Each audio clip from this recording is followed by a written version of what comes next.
Nah, ini soal nomor yang ketiga ya. Oke, Pak Farhan memiliki lahan seluas 7 hektar.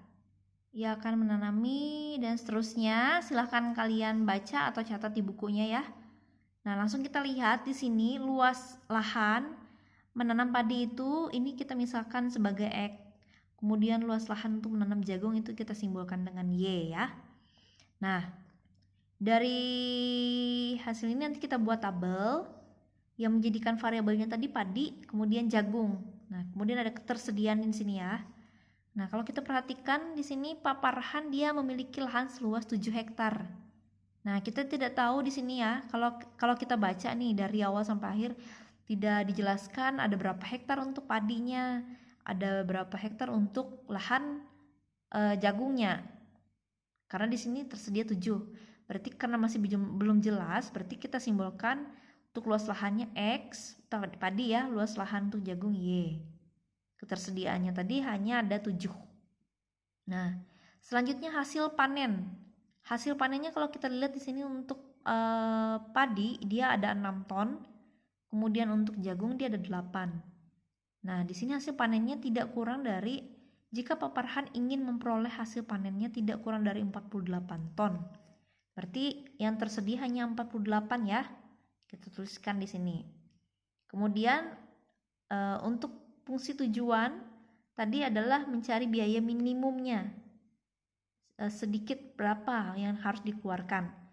Nah, berarti di sini 7 juta X tambah 9 juta Y ya.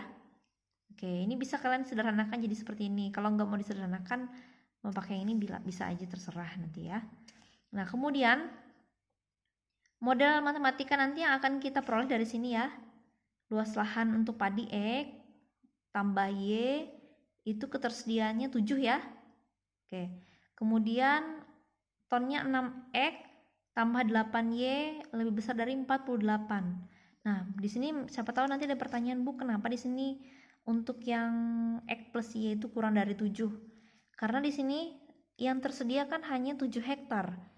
Jadi kalau logikanya kita berpikir bahwa untuk menanam itu karena sudah tersedia 7 hektar tidak boleh melebihi dari itu kan luas padi maupun luas jagungnya.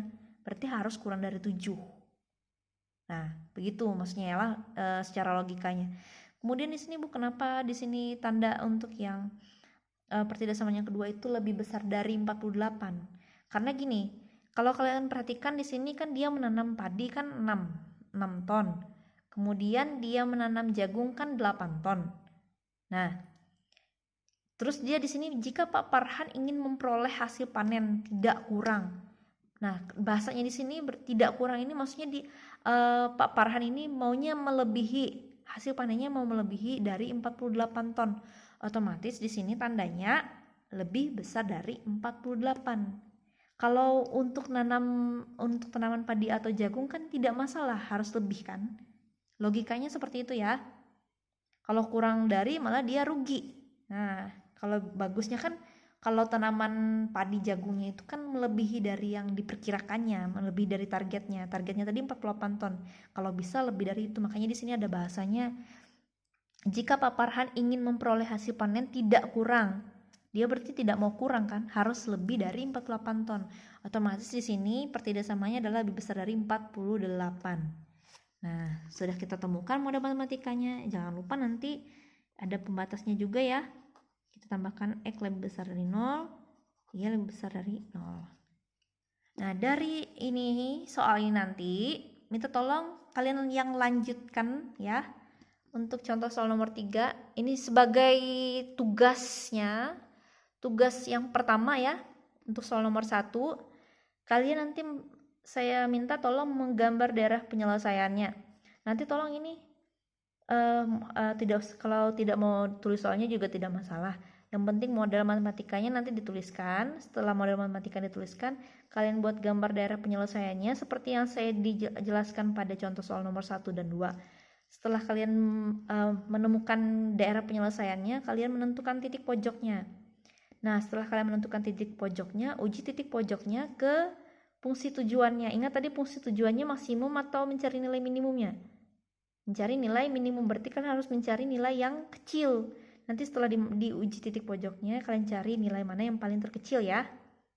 Oke, nah setelah itu baru kalian menjawab pertanyaan yang terakhir. Nah, berarti biaya minimum yang dikeluarkan Pak Farhan itu sekitar berapa?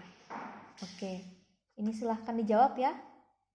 Berapa biaya yang dikeluarkan oleh Pak Farhan? Nah, selanjutnya ini ada soal tambahan lagi dari saya. Soal yang kedua ya.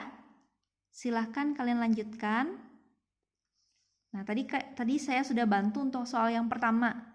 Nah, ini soal yang kedua, ini kalian yang mencari yang model matematikanya. Kalau bisa buat tabelnya, kalau tidak usah juga tidak masalah.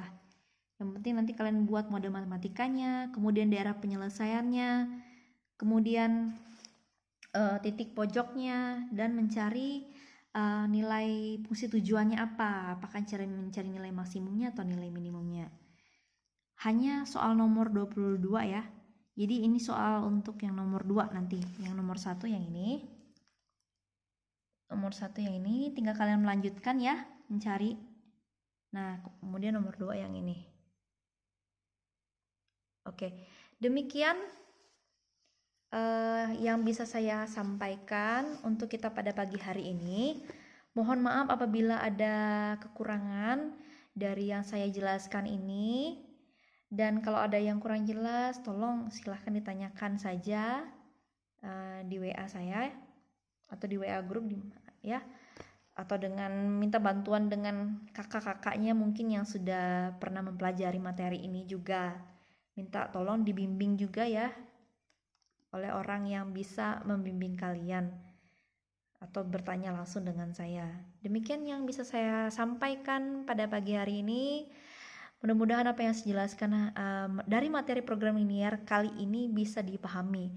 Dan ini materi yang terakhir yang akan saya sampaikan. Jadi minggu depan kita sudah masuk ke materi tentang matriks. Oke. Baik, terima kasih. Selamat belajar dan semangat untuk mengerjakan soal yang saya berikan. Selamat pagi.